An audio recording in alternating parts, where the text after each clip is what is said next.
रज़ा और आप देख रहे हैं हिंद नेटवर्क का डिजिटल प्लेटफॉर्म।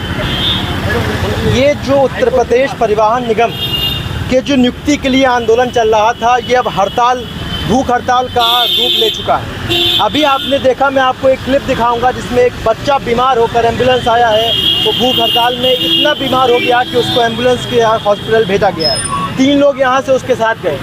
और आपको बता दें, यहाँ कुछ लोग मौजूद हैं। मैं इंडिविजुअली पूछने की कोशिश करूँगा कि पूरा मामला क्या है और क्या भूख हड़ताल का पहले तो केवल आंदोलन था, फिर अब भूख हड़ताल का चीज़ें सामने आई और अब क्या आगे इनका कदम होगा। आइए जानने की कोशिश करते हैं हम। क्या नाम है भाई आपका?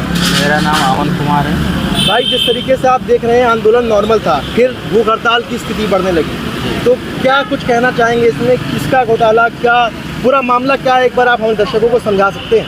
कहना ये चाहेंगे कि जब पिताजी हमारे जिंदा थे तो हमेशा ये कहते थे कि रोडवेज की नौकरी नहीं अच्छी है।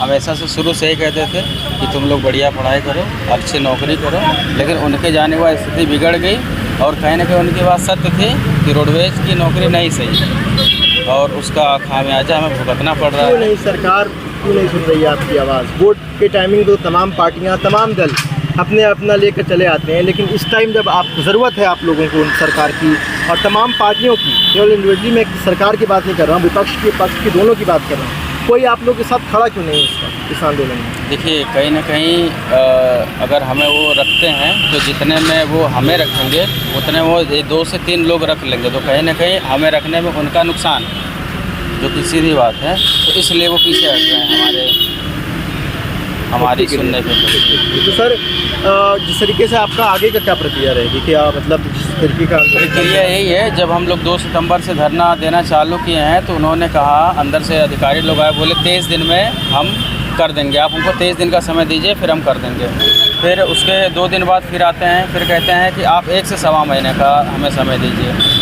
फिर कुछ दिन बाद फिर कुछ लोग आए, वो बोले कि हमें 2 महीने का समय दीजिए। अब बोला जा रहा है कि 31 अक्टूबर तक का संभावना है, कुछ कंफर्म नहीं है संभावना। लेकिन अच्छा, क्या ये सारी बातें जी जो हो रही हैं, मतलब जिस तरीके से मंत्रियों की तरफ से, अधिकारियों की तरफ से आपको आश्वासन दिया जा रहा है कि ये तारीखें आ रही हैं, लिखित तौर पर कुछ दिया जा रहा है कि आप लोगों के पास कुछ सबूत हो? कुछ नहीं, हमारे पास कुछ सबूत नहीं।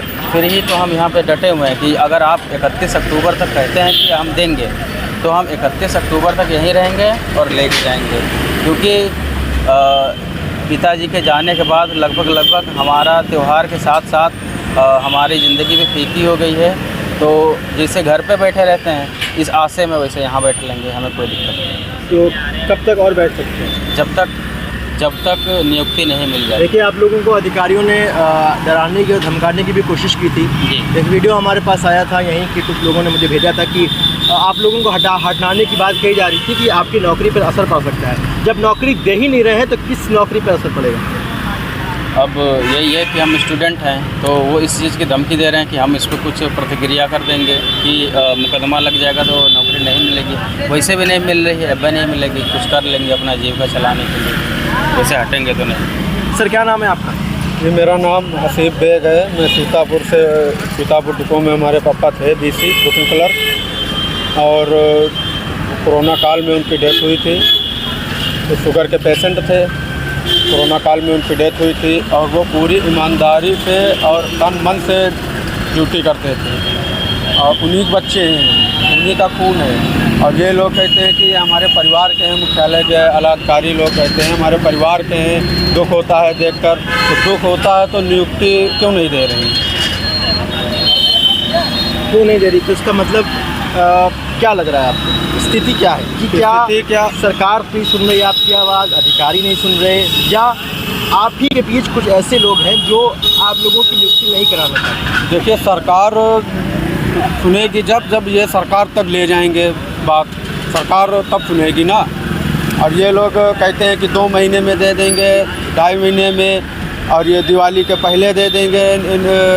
आश्वासन देते हैं झूठे, 2-3 बार दे चुके हैं झूठे आश्वासन। और घर में वो स्थिति है, बूढ़ी माता जी हैं, हार्ट की पेशेंट हैं, घर में अकेली हैं वो, और एक बहन है छोटी, विकलांग है वो देख रेख करने वाले केवल हम ही हैं बस। और हम घर में छोड़ गए हैं, घर में अकेले छोड़ कर आए हैं, हार्ट की पेशेंट हैं। पड़ोसी हैं 1-2 लोग आकर देख लेते हैं टाइम बे टाइम, स्थिति ठीक नहीं है।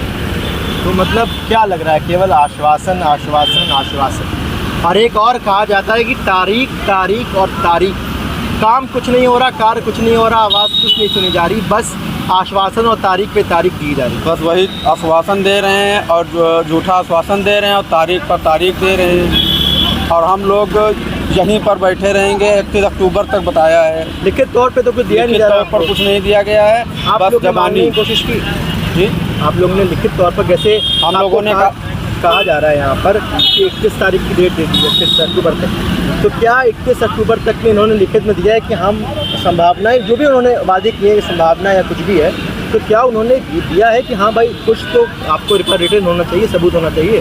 नहीं, लिखित में तो कुछ नहीं दिया है। एक वो लिखवाया था कागज़ पे कि 31 अगस्त तक की नियुक्ति देंगे, और अगर 31 अगस्त तक नियुक्ति नहीं हो रही है तो आप पुनः धरना फिर दे सकते हैं, ये एमडी साहब ने कहा था। तो आप लोग का आंदोलन यहाँ किसी कार्यालय, मान लीजिए सरकार के पास, या जैसे योगी आदित्यनाथ के जो रहे उनका घर जहाँ रहते हैं वहाँ पर क्यों नहीं जा रहे?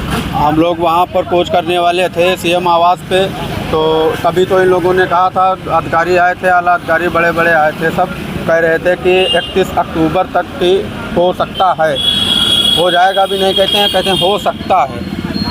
अब बताओ हम लोग क्या करें, इससे यहाँ पे भूख हड़ताल तो करेंगे, क्योंकि घर पर भी जो स्थिति उससे तो कुछ तो सही है। यहाँ पे घर पे तो बहुत बुरी हालत है। माता जी को देखो, वो रोया करती हैं, छोटी बहन है, विकलांग है, पैरों से, हाथों से, माइंड से भी।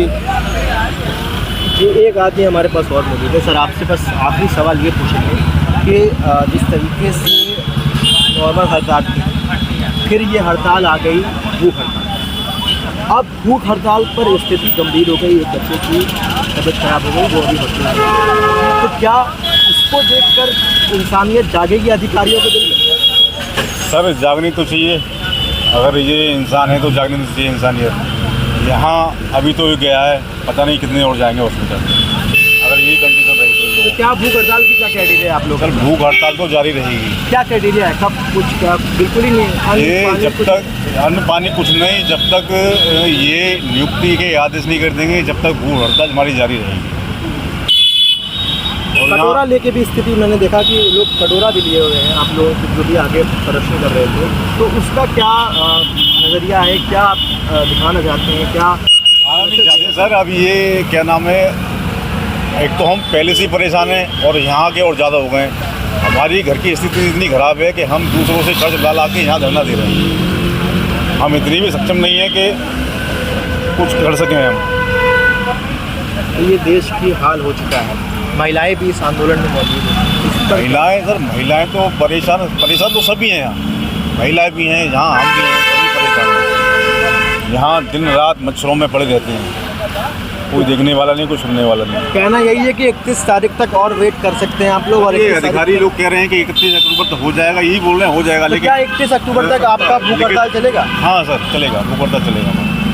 बहुत बहुत शुक्रिया। जैसा कि बता दूं, कहा गया है कि 31 तारीख का डेट दिया गया और भूख हड़ताल चलती रहेगी आगे भी, और अब हम आपको यहाँ पर लगातार कवरेज दिखा रहे हैं, और रोज़ जब तक हड़ताल शुरू हो गई थी तब से लगातार कवरेज आपको दिखाते हैं। तो अब देखना ये है कि ये आंदोलन क्या नया रूप लेता है, किन विषयों पर और बातें होती हैं, और क्या इनको आश्वासन के तौर पर केवल आश्वासन मिलता है कि क्या इनका कुछ कार्य भी होता है। हमारे चैनल को सब्सक्राइब करते रहिए, बेल आइकन को दबाइए और हमें बहुत आगे देते रहिए। बहुत बहुत शुक्रिया।